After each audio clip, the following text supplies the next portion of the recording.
Fala galera, espero que vocês estejam bem. Nós estamos começando aqui o nosso projeto Amigos da Eólica, com um conteúdo aí muito interessante.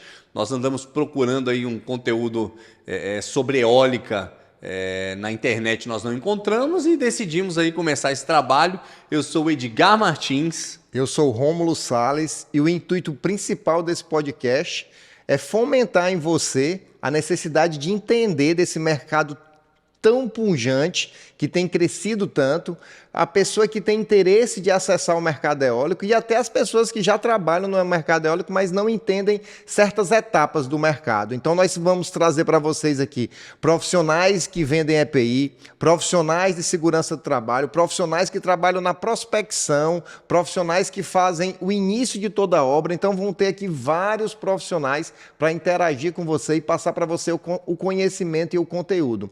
Confesso a você que os convidados que tem previsto aí são pessoas com muita experiência, com muita vivência e que podem trazer para vocês ideias, feedbacks e viradas de chave que você nem imagina.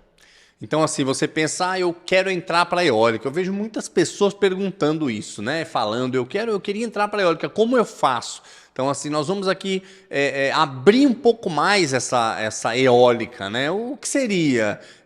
Por onde? Quais as entradas? A gente vai abordar trazendo pessoas de segmentos diferentes aí dentro da eólica para que vocês conheçam um pouco mais disso, né? Então, nosso objetivo maior é circular aí essa informação, trazer essa informação legal aí para a gente se conhecer, para vocês conhecerem esse conteúdo, vai ser bem interessante. E vamos fazer hoje aqui um bate-papo franco para começar nosso primeiro episódio. Então, o Rômulo e eu aí vamos iniciar, né, com esse bate-papo de como que nos conhecemos, porque na verdade começamos aí como amigos na eólica, né? Verdade, verdade. E aí vamos falar um pouquinho da nossa história e do que a gente, um pouco também desse objetivo e seguir um pouco nesse bate-papo aqui hoje bem franco aí. Vamos lá? Então vamos lá conversar um pouco, né? Entender como tudo isso começou, né? Quando foi que essa semente foi plantada aí no coração do Edgar e como tudo começou? Como essa história surgiu na tua vida? Como a indústria eólica surgiu na tua vida? E quais foram as transformações significativas que ela trouxeram para você, para a sua história e para a sua família? Verdade, verdade. Vamos lá. Na minha vida, a eólica começou em 2004. Em 2004 eu estava numa situação de desemprego, porém eu trabalhava com vendas de vários itens. Aí o resultado às vezes era muito bom, às vezes não. E nesse momento eu encontrei uma oportunidade para trabalhar como auxiliar de pintura numa fábrica de pás na Texis em São Paulo. Qual ano? Em 2004. Estamos falando aí de 19 anos atrás, né? 19 anos atrás, exatamente. E não precisa revelar a idade, tá, Edgar? eu falo, 44 anos.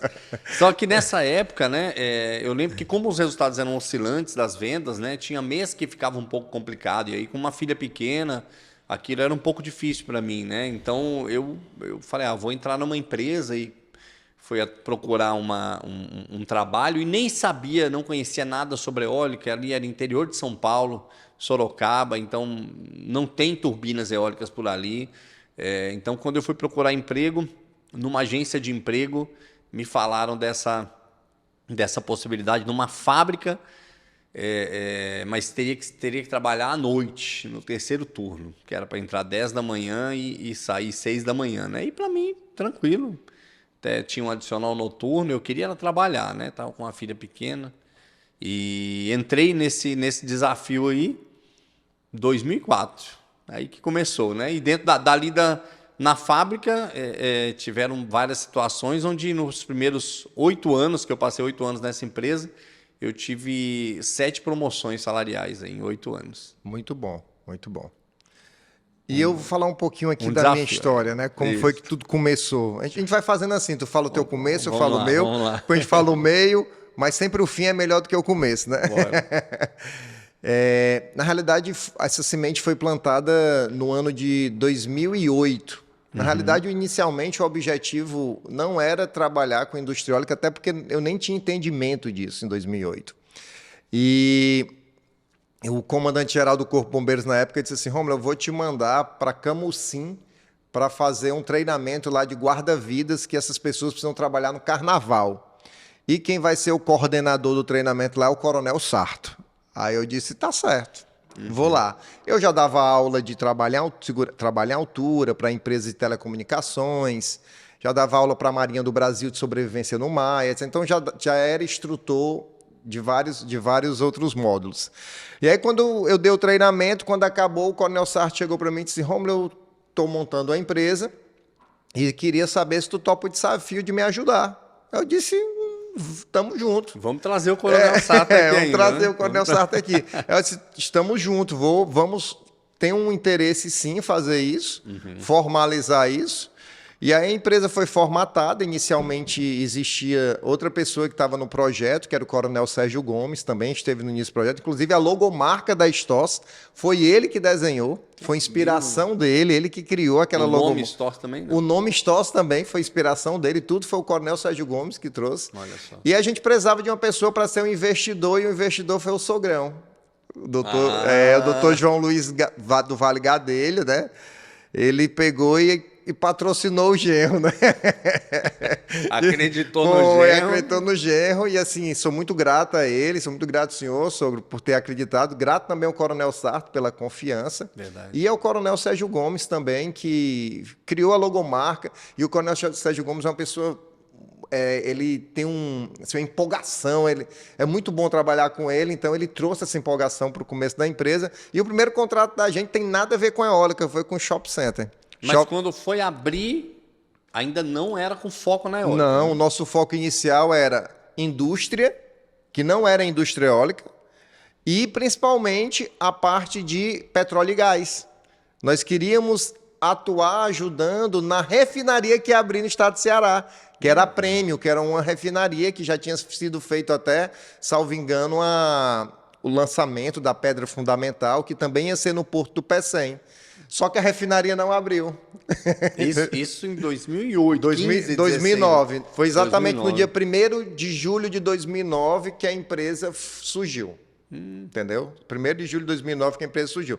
Na realidade, o contrato, assim, a validação do contrato social foi dia 13 de junho, mas a constituição legal que diz assim, a empresa pode passar a funcionar a partir de 1º de julho de 2009. Então, hoje... 14 anos. 14 então, anos, 14 anos de STOS. 14 anos de STOS.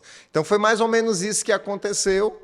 E aí, quando apareceram as empresas da indústria eólica, houve um óbito na indústria eólica. E uma outra empresa chamada...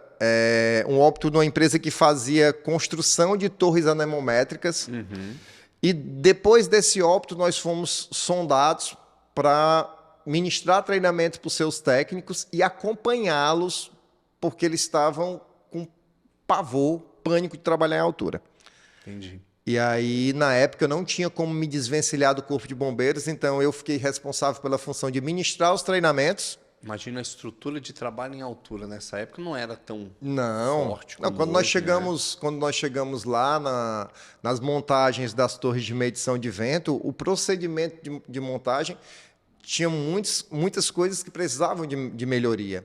Então, nós levamos a estrutura para um local, desenvolvemos uma nova técnica para montar aquelas torres de medição de vento, e a partir daquela nova técnica eles mudaram o procedimento deles interno para torná-los mais seguro. Só que precisava de um acompanhamento. E aí o Coronel Sarto, juntamente com o subtenente Elion Newton, que é também do Corpo de Bombeiros, passaram a viajar com essas empresas montando torres de medição de vento no interior do estado de Ceará e Rio Grande do Norte. E aí essas torres, elas passaram a ter um novo padrão de formatação em virtude do que a gente tinha feito. Mas... E a minha responsabilidade era treinar esse pessoal, treinar em segurança e trabalhar em altura. Então isso nós estamos falando aí de 2009, 2010 aproximadamente. Você já vinha com uma cultura de segurança, né, do bombeiro. Quantos anos de bombeiro já tinha? Em 2009 eu já estava com 11 anos de bombeiro. Eu não sei se a gente falou aqui, mas o Rômulo também é tenente-coronel do Corpo de Bombeiros. Corpo de Bombeiros. Eu já estava com 11 anos de corporação e já tinha feito um curso de resgate, 2 cursos de resgate em altura, já era mergulhador, já tinha feito vários treinamentos operacionais dentro da instituição. Já tinha feito também curso de guarda-vidas voltado para o meio aquático. Então, eu já tinha enraizado em mim uma cultura preventiva, que tenho que ter muita gratidão ao Corpo de Bombeiros, né? E aí, depois disso, outra coisa também que eu não falei, na constituição da STOS, a STOS ela veio também com o intuito de salvar vidas. Que faz parte do nosso propósito de vida, do meu, do Coronel Sarto, e também faz parte do propósito de vida do Coronel Sérgio Gomes e do Dr. João Luiz Gadelha, que são todos profissionais voltados para vidas. E quando nós pensamos na empresa, a gente pensou o quê? Putz, o bombeiro atua reativamente. Ele vai lá e resolve o problema quando acontece. Temos campanhas preventivas, sim, mas a empresa ela vai agir de maneira preventiva. Ela vai ensinar o profissional para não se acidentar. Muito bom. Entendeu? Então, nós tínhamos realmente esse viés. Queremos ensinar o ser humano a não se acidentar. É esse o objetivo. E aí essa empresa nos contratou e depois, na sequência, o primeiro parque eólico nos contratou era o parque eólico da empresa Bons Ventos, que era um parque eólico na Taíba, eu acho que um dos primeiros do Brasil, para a gente ministrar um treinamento para os seus técnicos, que eles estavam sem encontrar no mercado. Só para ficar claro, não foi da Bons Ventos que teve o óbito, não, viu, gente? Não foi outra empresa. Muito bom a história e você vê, nós entramos de maneira bem diferente, né? Então, quando você entrou, você já tinha praticamente uma qualificação já nessa área de segurança. Eu já entrei no momento que eu tinha parado meus estudos, então não tinha terminado minha qualificação, a minha faculdade. Entrei como auxiliar na fábrica. Fiquei 2 anos como auxiliar e não enxerguei possibilidade de crescimento no meu setor. Quando eu entrei, engraçado, a primeira coisa que eu fiz quando eu entrei na fábrica foi fazer um reparo de pá, um reparo de bola de fuga, a primeira coisa. Então, foi treinando o que ia se transformar no negócio. É o que a gente faz hoje, né? Então, assim, a primeira coisa a gente aprendeu a fazer reparos de bola de fuga, a gente tinha que preparar 4 pás para pintura por turno. Na época, eram 4 pás por turno, então eram 12 pás por dia. A gente chegou a fazer 7 por turno uma época. Muito bom. 7 pás por turno. E aí a gente, nessa época, como eu não vi possibilidade de crescer, e eu dentro do setor, mas eu via que na empresa tinha oportunidades internas. Então eu via alguns anúncios, né?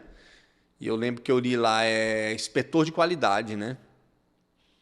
E aí eu falei, cara, eu vou atrás disso aqui, né? E via lá a galera que passava da qualidade, que eram umas golinhas vermelhas, rapaz, o pessoal tudo só bonitinho. Bonitinho, eu ali cheio de pó, lixando um reparo. Só com a prancheta. Só o pessoal com aquela prancheta. Eu falei, eu vou ver isso aqui, né? E fui ver a qualificação que eles pediam, né? E eles pediam, não eram muitas coisas, mas tinha um curso de metrologia, um curso de inspetor de qualidade que eles pediam. E eu fui atrás disso. Na época, eu ganhava o suficiente para viver, eu não tinha como pagar um curso. Então, algo que engraçado, que eu nunca ninguém me falou para fazer isso, mas eu fui na escola onde tinha o curso e eu fui pensando, cara, eu vou oferecer meu trabalho para vender curso para ganhar meu treinamento. Eu fui com isso na cabeça. Que legal. Aí quando cheguei lá, eu sabia que eu não podia oferecer isso para qualquer pessoa, porque poderia ser que não fosse aceito, né? E aí eu cheguei lá, eu perguntei quem que era o responsável pela escola, fui pelas beiradas, né? Aí, de repente, falaram aí do seu Olinda. Seu Olinda me ouviu um dia. Um abraço, seu Olinda, viu? Obrigado pela oportunidade. E aí eu esperei o seu Olinda chegar. Não, mas ele vai demorar para chegar. Não, eu aguardo, não tem problema, eu vou esperar ele. Aí, quando ele chegou, eu falei para ele, seu Olinda, eu estou trabalhando num lugar assim, assim, assim, e eu quero muito crescer. E o próximo passo que eu vou dar, para me dar esse próximo passo, eu preciso fazer um curso da tua escola, que era EasyComp, o nome da escola.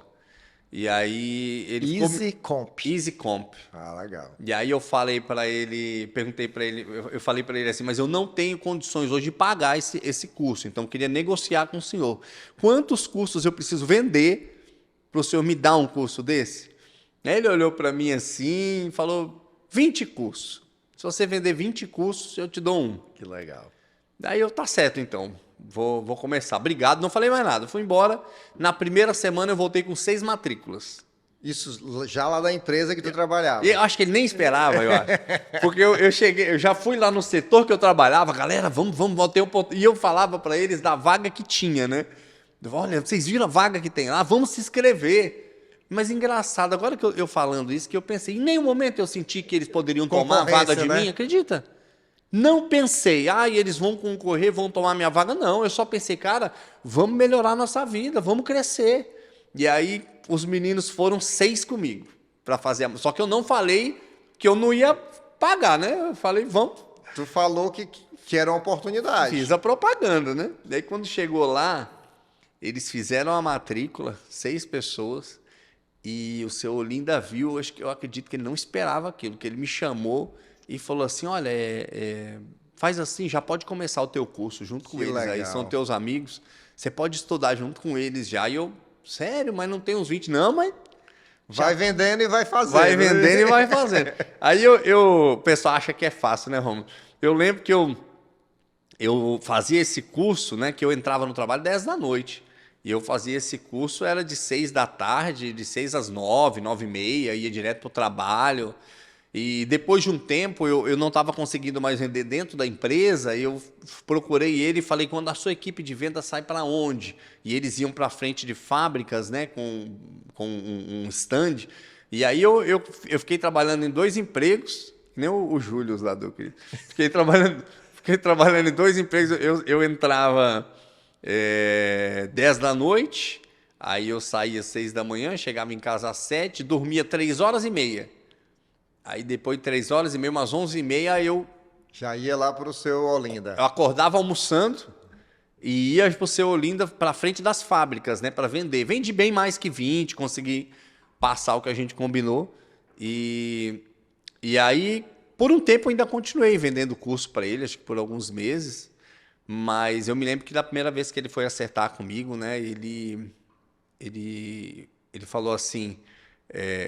Edgar, eu não vou só te dar o curso, eu vou te dar o curso e eu vou pagar toda a tua comissão como se você fosse um vendedor, como todos os outros, pelo teu empenho e tal. Então, assim, é muito gratificante, né? Você te honrou, né? Ele te honrou. E quando eu fui fazer o aproveitamento interno para passar para inspetor de qualidade, que foi engraçado, porque aí o Vanderlei, que hoje tem uma empresa também, acho que ele está com a... Não sei se é o IndBR, Vanderlei tem uma empresa também na área de reparo, um concorrente nosso aí, parceiro, quem sabe ele vem aí ainda conversar aqui com a gente, entrevistado por nós aqui. Vanderlei fez a entrevista comigo e ele fez uma pergunta que foi chave para mim ser aprovado.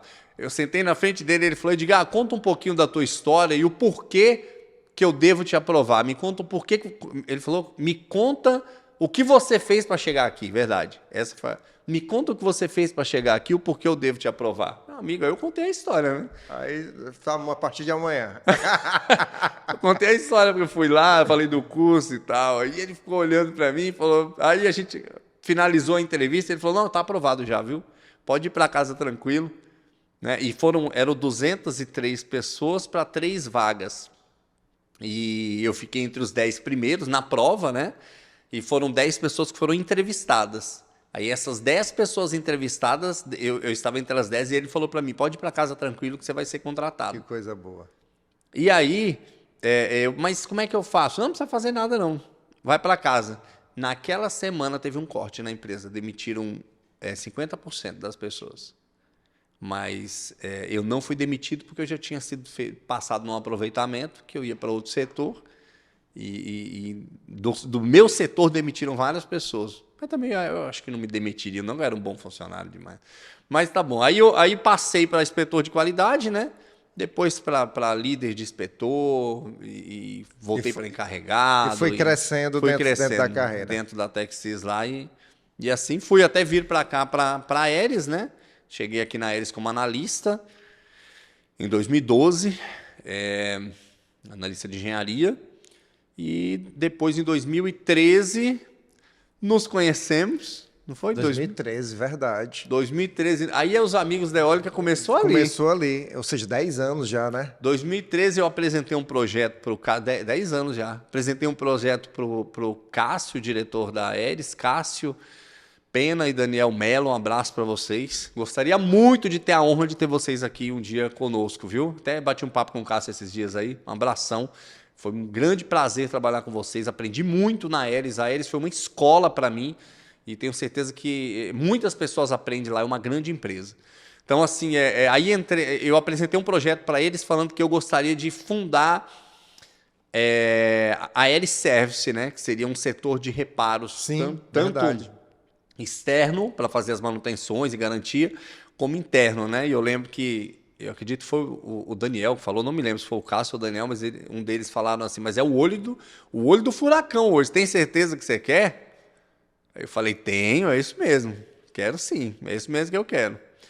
E dali, depois de um tempo que o setor caminhou, eu fui promovido para coordenador, depois de um tempo passei para gerente de operações, e depois de gerente de operações, decidimos abrir aí nosso negócio, hoje somos sócios. 2020, né?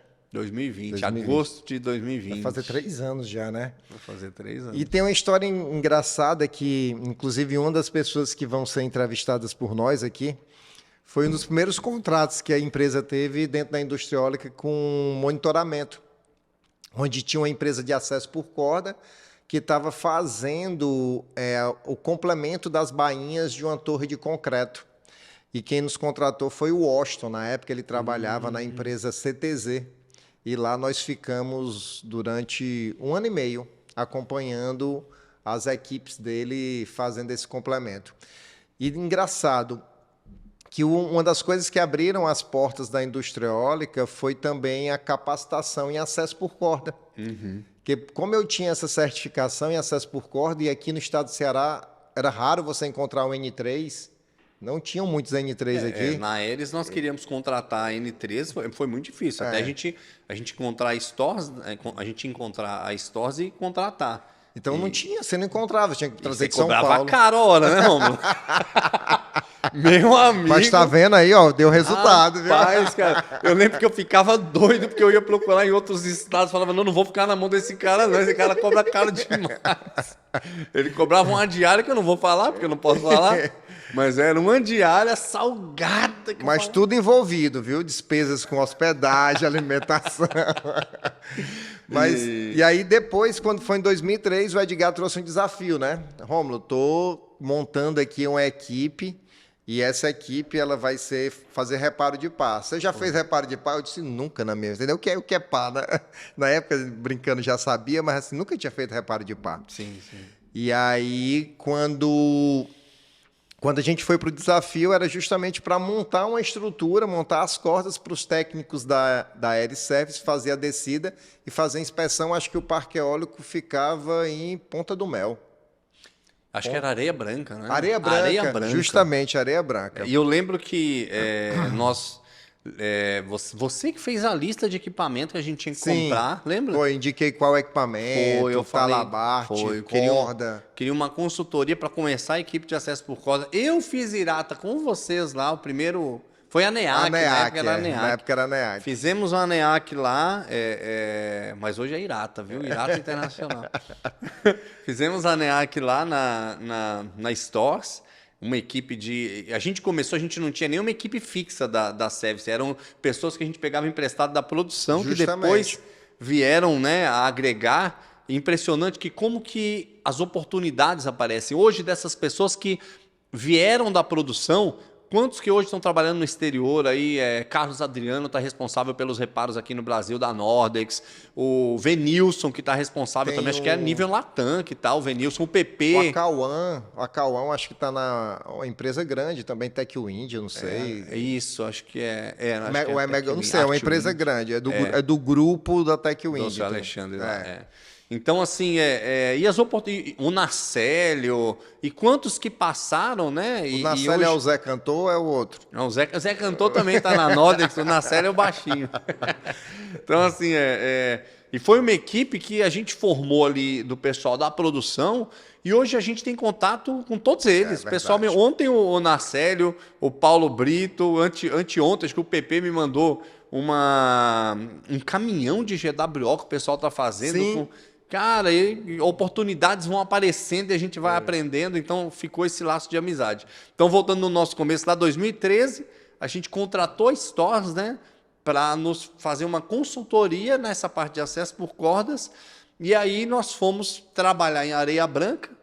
Cara, eu lembro que desde o começo eu admirava o Rômulo nessa questão, tanto o profissionalismo, aquela seriedade que você tinha no trabalho, isso eu achava massa, esse comprometimento. Falei, pô, o cara é dos meus. Obrigado. Quanto à honra, vou falar aqui, mandar um abraço para a Bebel, que vai ouvir, ela vai ouvir, que ela não vai deixar de ouvir, a honra que ele dava para a família dele, né? Que na época a galera que estava lá, a galera aprontava, né? Aprontava. Galera da eólica às vezes apronta, né? Então... E o Rômulo era um cara sempre na dele. Ele falava, cara, minha família, ela tem um valor que eu não dá nem para mensurar. Então, assim, era uma coisa que aquilo... eu estava solteiro na época, né? Mas eu achava impressionante. Eu falava, cara, esse cara é massa. Esse cara é um cara que é bom ter perto. Obrigado. Eu acho que isso vale a pena. Então, quando você vê como que a gente constrói histórias, né? Porque quando a gente pensou em sociedade... Em 2020, eu lembrei de 2013. Trouxe a memória, né? Não tem como. Você lembra do cara de 2013, do caráter, dos princípios, e que, pô, eu tenho muito aquele negócio e eu concordo que o cara que a mulher dele que dorme com ele não pode confiar nele, e eu vou poder confiar. Tem até assim, os negócios, né, de judeus. Tem uma história que eu escutei uma vez, eu não sei se foi em podcast, em que estavam reunidas as pessoas para fechar negócio com o judeu, e os brasileiros estavam em Israel, e no meio da conversa, um negócio multimilionário, um deles perguntou para o judeu, e à noite, onde é que vocês vão? Tem boate, onde tem mulheres e etc., e aí os judeus levantaram a mão, aí eles foram no banheiro e tal, quando voltaram e disseram, não queremos mais fechar negócios com você. Aí, mas por quê então? Porque se a sua mulher, que dorme ao seu lado, você não a honra e você não a respeita, por que você vai me respeitar como seu sócio? E eles não fecharam negócio. É isso. Sempre é tempo de aprender. Eu né? fiquei assim bem impactado com aquela mensagem quando eu escutei e disse, meu Deus, é sobre isso, né? Não desenhando uma hipocrisia aqui de que a gente sempre foi bom bolso a vida toda, desde que nasceu, viu? De jeito nenhum, não é esse caminho, mas eu estou dizendo assim, como aquilo foi para mim um divisor de águas. Entendeu? Mano. Entender que aquilo ali, putz, daqui para frente...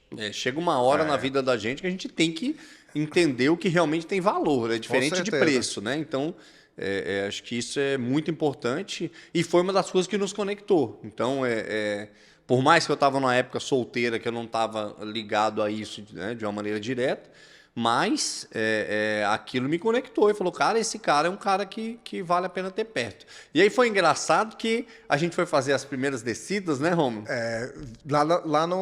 A primeira descida eu fiz comigo, né? Na realidade, a primeira descida eu fiz junto com o Edgar fez, o Edgar estava todo machucado do curso, porque era um cinto ainda que, na realidade, os cintos de acesso por corda nacionais ainda estavam em desenvolvimento e tinham alguns pontos de melhoria. O cinto que eu comprei tinha um olhar, que fala? Aí tinha um olhar e esse olhar virou. E durante o treinamento e o serviço ficou machucando aqui acho que a cintura... com o peso da corda, a cintura pélvica dele e machucou mesmo assim. Sangrou, ao ponto de sangrar. Aí o Edgar no outro dia veio com a fralda geriátrica, sei lá que era. Não foi geriátrica, não. Eu fui na farmácia, o cara tava sangrando, cara. Eu fui na farmácia, eu comprei uma fralda normal, né? E eu dobrei, eu não vesti a fralda, não, pô.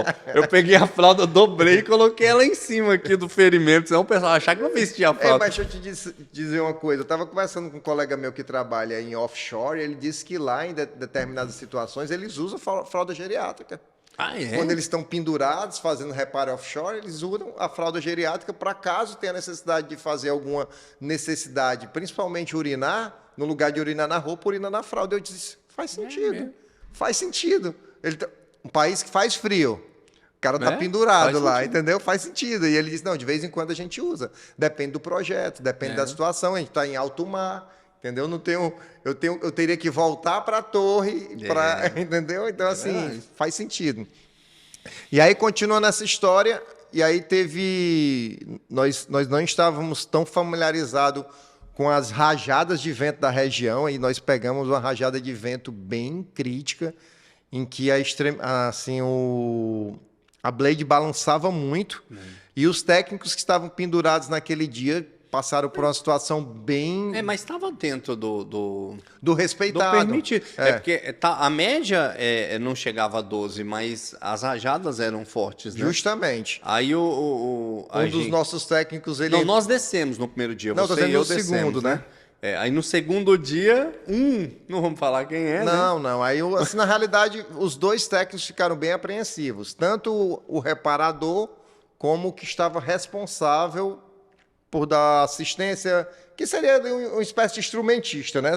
Fornecendo os instrumentos. O serviço lá era para verificar como estava o balanceamento das pás e colocar esfera para melhorar o balanceamento delas. Eu lembro bem disso. E a gente fazendo a inspeção, inspeção com boroscópio, etc.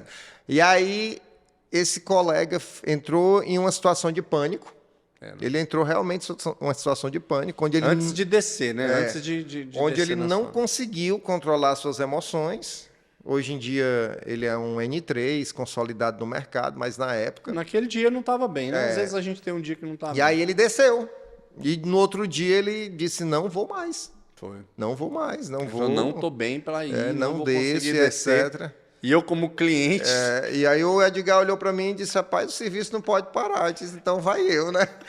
E aí eu montei um sistema debreável para caso acontecesse alguma coisa comigo na corda, eles pudessem me liberar lá de cima. Sim. E aí o Edgar, quando viu o sistema debreável, disse, rapaz, o Rômulo desce com 3 cordas. Mas é porque a corda estava ceiada. E ele... Pensei, se esse cara aí era, como é que é? Major, ele era major. O cara é major, sei lá o que, N3, você tá descendo com 3 cordas. Eu vou querer 3 também. Eu vou querer 3 também, eu pensei, caramba, por que eu tô só com 2? E aí nós descemos, e para mim foi uma experiência, desci com a Cauã, lembro bem, com a Cauã, e eu lembro que a gente estava lá naquela hora pendurada, e a Cauã perdeu a corda da ferramenta, não lembro bem o que foi. E aí a gente aqui na blade e a ferramenta ali voando. Eu disse, calma, como é que a gente vai pegar aquilo ali, né? Ela estava ancorada, mas simplesmente ela... Tava eu e o Acauã na blade, só que a corda com a ferramenta, ela tinha vindo alinhada, só que quando chegou na mão do operador, ele, por um vacilo, liberou e ela ficou distante. Ela ficou distante. E lá em cima, você não consegue trazer de volta. Eu disse, como é que a gente vai buscar, Acauã? Aí o Acauã disse, não sei. Eu disse, porra, eu tenho a solução. Aí pendulou o homem. Foi, aí eu peguei e joguei ele, né, assim, empurrei ele. Não aconselho ninguém a fazer isso. Nós estávamos todos muito no começo, entendendo como era a indústria, né? E eu fiquei lá no que a gente chama de umbilical, e ele pegou a ferramenta e trouxe. E voltou. E o reparo foi feito, tudo foi feito, e a torre está funcionando, e a blade está lá até hoje, né? Então assim, aí foi o primeiro serviço, depois fizemos vários outros, né? Foi. Aí depois eu contratei N3 lá para a Eris, que não dava para ficar pagando a N3 daí só, que era caro demais, aí contratei. Mas a gente continuou com a parceria. Sempre que precisava de um equipamento, tipo assim, tu ia fazer um reparo e não tinha um equipamento, tu perguntava se eu tinha, eu emprestava. Algumas vezes contratei quando precisou também, para cobrir férias. Sim, e os treinamentos de acesso por corda das equipes que estavam no Ceará, Rio Grande do Norte, eram feitos com a gente. Nós estabelecemos uma parceria muito bacana lá na Aeris, assim, passamos muito tempo. Eu cheguei a dar consultoria para a Aeris em relação à segurança de trabalhos dentro da fábrica, em espaços confinados, né? Fui lá, orientei. O próprio Daniel, uma época, me chamou lá para criar soluções de segurança e trabalho em altura para quem trabalhava em cima da pá. Depois que a blade já estava pronta, depois já estava executando, às vezes ele precisava fazer um reparo, uma pintura, e ele achava vulnerável aquela situação do cara não estar conectado a nada. E aí eu lembro que eu fiz um desenho para ele, e aí ele disse, putz, bacana, dá certo fazer desse jeito. E ele, muito inteligente, ele foi lá e fez, entendeu? O cara é engenheiro do ITA, né? Eles são, né? Assim, então ele foi lá e fez, e depois já colocou em prática, e os técnicos que faziam esse tipo de reparo já utilizaram. Então aí a gente caminhou com isso até 2020, né? Foi, 2020. E 2020 a gente decidiu começar essa sociedade, no almoço, né? Foi justamente, na realidade, em 2019 eu tinha procurado o Edgar. Verdade. Em relação à busca de investidores, né? Para melhorar a STOS no mercado de trabalho. E aí o Edgar disse que já tinha pensado em algum tempo ter uma empresa de reparo. Aí eu disse, eu também tenho vontade. Inclusive eu tinha colado na porta do meu guarda-roupa a foto. Eu até depois mandei para ti. Tu lembra que eu mandei a foto? Eu tinha uma foto no meu guarda-roupa com o sonho de botar uma empresa de reparo de pá eólica, né? E aí depois, quando foi em 2020, o Edgar me procurou, nós fomos para o almoço e decidimos. E chamamos o Coronel Sarto para o desafio, e ele também topou. E hoje em dia a empresa vai fazer já 3 anos, daqui a um mês, né? Store Solution. Store Solution, que faz reparo de pá eólica e assim, está bem conceituada no mercado. Ainda não somos uma gigante, somos ainda uma empresa de pequenas proporções, mas com grandes sonhos. Sim, né? sim. Grandes objetivos. Né? Hoje a gente trabalha na Store Solution com a manutenção em geral de pás e componentes de fibra. Então, assim, que é aquilo que há 19 anos eu venho trabalhando, né? Então, desde da parte da inspeção, uma inspeção visual, ou inspeção por ultrassom, boroscópio, a gente trabalha... Isso a gente pode fazer em solo ou em altura, também com reparos tanto complexos, ou reparos de baixa complexidade ou alta, ou reparos em sistema de para-raio. Então, a Store Solution ela pega aí toda essa parte de manutenção na pá eólica, certo? Já temos contratos já globais, né? Sim. Há 2 anos já, né? O primeiro ano foi um pouco difícil, né? Com a pandemia, casou com a pandemia, não né? Não deixa de ser todos os meses, na realidade todos os dias é um desafio diferente, né? Em relação a tudo na vida, né? Em relação à família, empregos e etc. E também empreender. Empreender é um desafio muito grande. E para a gente tem sido uma grande satisfação empreender e contribuir com a indústria, contribuir também com vidas. É aquilo que nós sempre conversamos. A indústria eólica não é sobre geração de energia, né? É sobre levar energia, às vezes, para quem nunca teve. É sobre fornecer uma energia barata para um hospital. É sobre minimizar esses impactos ambientais que hoje em dia existem em relação à geração de outras formas de energia. Então, assim, é esse o objetivo. Então, existe um propósito, né?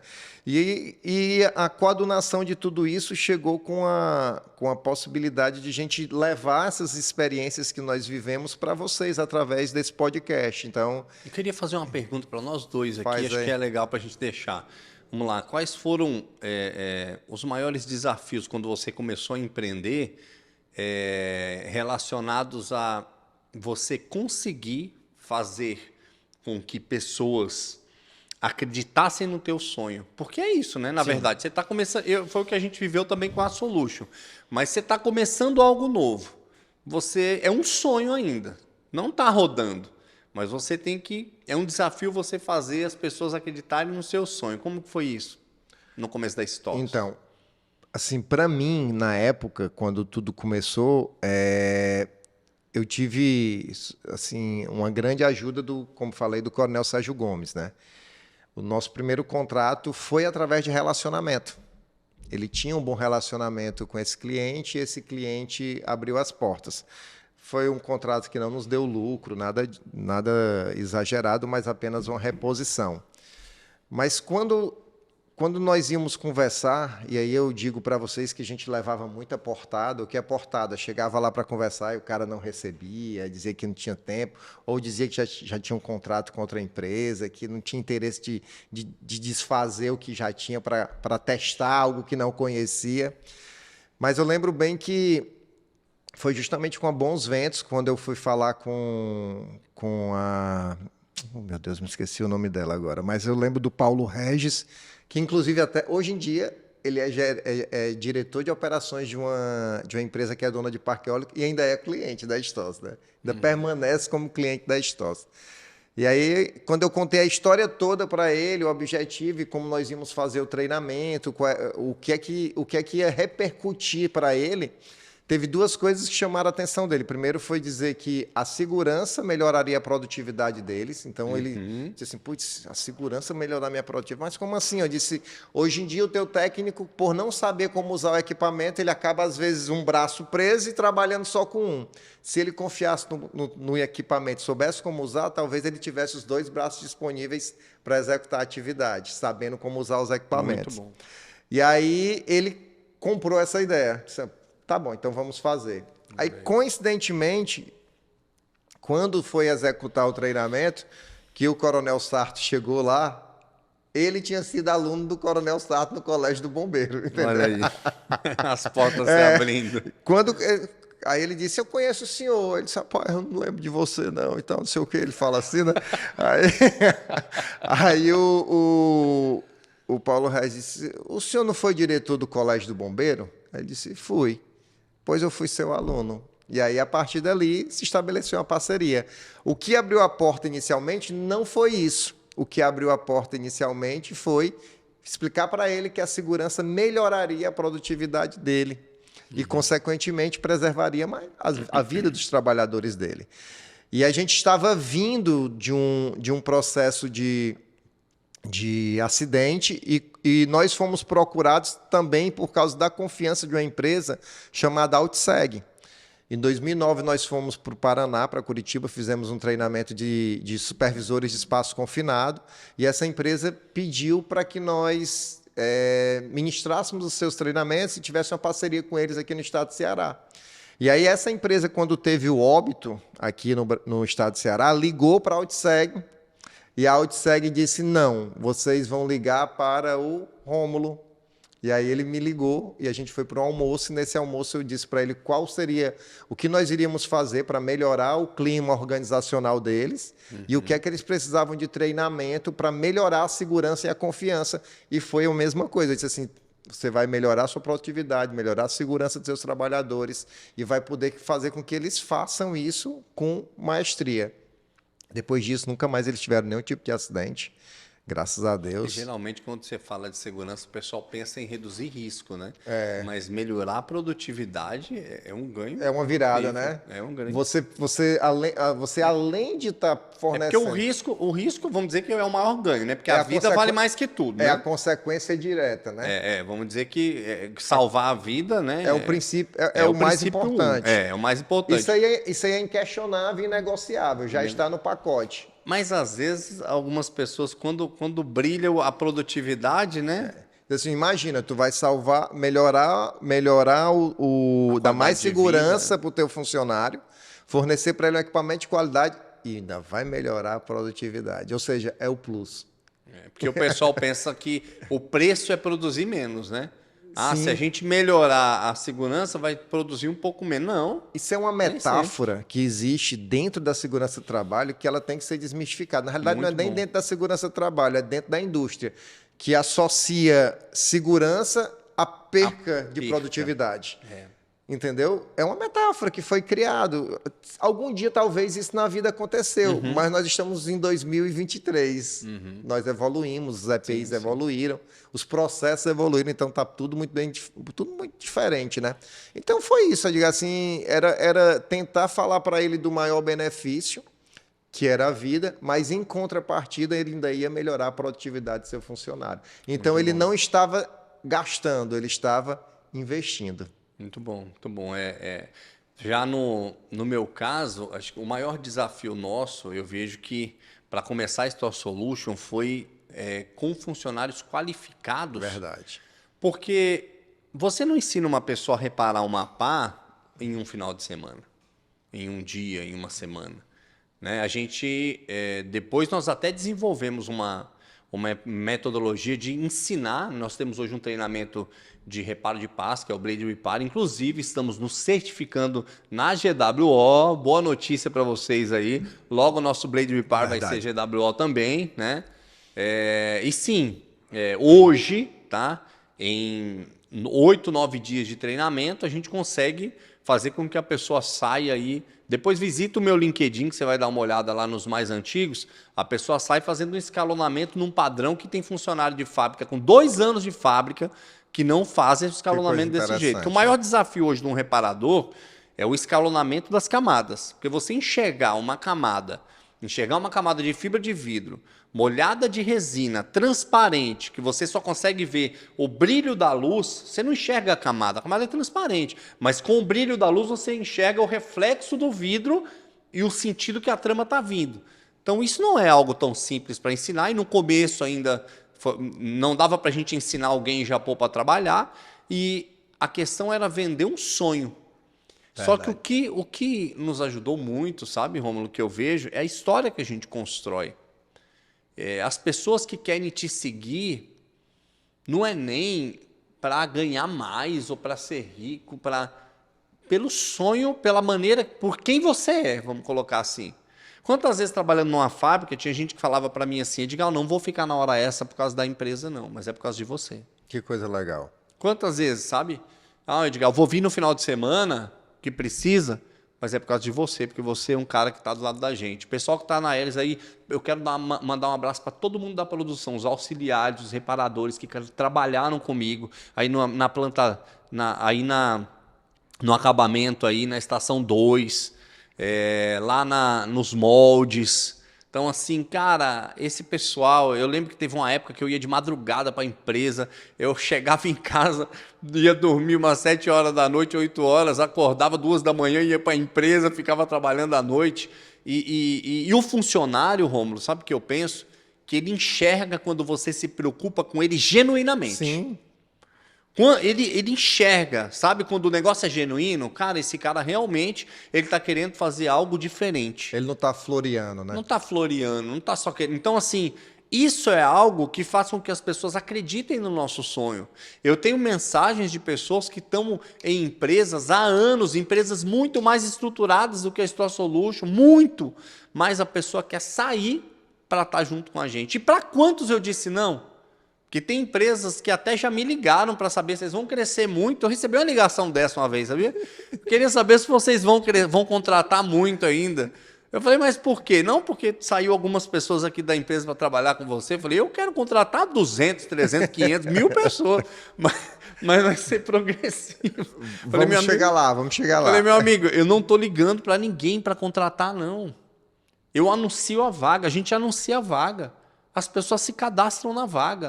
A Stores não tem essa cultura. Não tem. O Edgar, o Rômulo e a Stores. Nunca tivemos. Nunca tivemos. De ligar para falar, ei, você... Agora, é claro, a pessoa que trabalhou contigo, que te conhece, que sabe como que você trata um funcionário, que sabe como que você reconhece alguém que está ali, que é parceiro, que quer crescer dentro da empresa e tem aquele sentimento de dono, quem te conhece... Você vai sair, ele vai seguir uma publicação, ele vai seguir um LinkedIn, ele vai seguir um Instagram. Vai ficar observando, né? Ele vai ver uma publicação, gente. Então, quantas e quantas mensagens eu recebi? Por quê? Porque nós plantamos um pouquinho de quem nós somos nas pessoas. É verdade. A gente planta um pouquinho e as pessoas lembram. Por onde vai? Pô, trabalhei com o Rômulo uma vez. Do nada, né? A gente descobriu esses dias, né, Rômulo, que temos um amigo em comum, o Igor. O Igor... O Igor Pinheiro. Sim. Abraço pro Igor Pinheiro aí também. Lembro do Igor. Cara, e do nada eu ouvi um áudio do Igor, o Rômulo ouviu, ei, quem é esse cara aí? E, cara, a gente planta um pouquinho, e aí a gente conversa, você conhece o Rômulo? Pô, conheço, o Rômulo é demais, um cara incrível. Então, e aí as histórias vão sendo construídas, né? E as histórias vão cruzando, né? Às vezes você vai cruzando histórias e tem pessoas se conectam com pessoas e quanto mais você se conecta com pessoas, mais você se aproxima do propósito. É impressionante. Eu não vou falar o nome da empresa, mas tivemos um funcionário recentemente que tinha saído da nossa empresa, foi trabalhar numa empresa multinacional e tal, e decidiu sair de lá para voltar para trabalhar com a gente. Verdade. Decidiu sair e voltou, e essa semana está indo já para um projeto. Então, E um excelente profissional, né? um excelente profissional. Então, é o que a gente planta, né? Eu acho que é legal ficar guardado aqui que o que a gente plantou de amizade, de parceria, de comprometimento com o trabalho, com a execução, de fazer aquele reparo no momento difícil, que a gente ainda não tinha muito conhecimento de como fazer isso, né, naquele momento, mas aquele comprometimento, o caráter, a ética, tudo aquilo que gerou uma sociedade depois de 7 anos. Se nós tivéssemos construído o nosso relacionamento de uma maneira desvirtuosa, nós não teríamos estabelecido um negócio virtuoso. Muito Entendeu? bom. Muito bom. Então faz muito sentido. E assim, quando tu estava falando sobre colheita, me veio muito forte uma frase que a gente encontra muito, que a colheita é certa, mas a semeadura ela é opcional. Se você não semear, de qualquer maneira você vai colher. Você vai colher vento, vai colher nada. Agora, se você semear arroz, você vai colher arroz. Se você semear virtude, você vai colher virtude. Se semear ódio, vai colher ódio. Então, assim, a colheita é certa. A semeadura é opcional, né? E, novamente, não significa que a gente nunca plantou errado. De nunca jeito errou. nenhum. A gente, às vezes, Ou aprende quebrando. Ou nunca confundiu o joio com o trigo, né? A gente aprende quebrando muita cara. Eu quebrei muito a cara mesmo, errei mesmo. E a gente aprende errando. Hoje, só que assim, eu prefiro pensar que eu quero errar por erros novos, né? Vamos errar por erros novos? É justamente o se arrepender, né? Mudar a rota. Tipo assim, putz, eu tô indo nesse caminho aqui, meu Deus, de novo, essa mesma pedra eu tô tropeçando. Quero me arrepender, quero que sejam pedras novas para que a gente desenvolva novas habilidades para que possam enfrentá-las, né? Porque essas aqui já de novo, cair nessa, não, vamos para outra. Massa. Acho que é isso, né? Vamos fechar com 2 dicas aí. O que você manda aí? Uma dica, Jesus, vamos lá. Que as palavras que jogam sobre a tua vida, elas sirvam como adubo para o propósito que quer construir, sendo positiva ou negativas. Muito bom, muito bom. Que a tua história ela seja construída pelas suas atitudes. Seja protagonista da tua história. Às vezes a gente coloca a responsabilidade no governo, a gente coloca a responsabilidade nos pais ou em tantas coisas, sabe? Na religião. A responsabilidade é tua. A responsabilidade é da empresa que não te promoveu? Não. Se a situação que você está na empresa, né? Se a situação que você está hoje nessa empresa não está bom para você, se qualifique mais. Vai aprender mais, esteja qualificado para o mercado. Então, assim, seja protagonista da tua história. Isso aí? Muito bom. E curta, compartilhe e nos siga. Esse é apenas o primeiro episódio do que vocês vão ter em relação à indústria eólica. Mas isso aqui vai muito além da indústria eólica, tá, pessoal? Porque é sobre o que é que nós podemos fazer para nos tornarmos melhores profissionais, melhores seres humanos, melhores pessoas, e tudo isso nos levando ao propósito, né? De trabalhar, de produzir e, coincidentemente, indo para a indústria eólica, tá bom? Fica a dica aí, nos siga e estaremos nos vendo em breve. Espero que isso seja um início de uma longa jornada. Quem sabe aí você não vai estar aqui conosco algum dia. Verdade. Como sendo uma pessoa notável da indústria eólica que tem para acrescentar e engrandecer outras vidas. Queremos trazer uns cases aí de sucesso, levanta isso como um propósito. Vim conversar com a gente aqui algum dia. Então, valeu demais, galera. Obrigado por ter participado até aqui, por ter nos ouvido até aqui. Agradeço a todos aí que participaram da minha história, da minha jornada. E fica aí o primeiro, esse é só o primeiro mesmo. E vamos aí participar e ouvir os demais aí. Vamos lá, um abraço. Mas queria agradecer muito ao nosso sócio, Coronel Sarto, que não está presente, mas em breve vai ser o nosso convidado. E queria agradecer a minha esposa e filhas, e pedir desculpa pelas ausências às vezes e dizer que as amo muito. Isso aí, um abração pra minha família também, meus filhos, amo vocês, viu? Um abraço, beijo.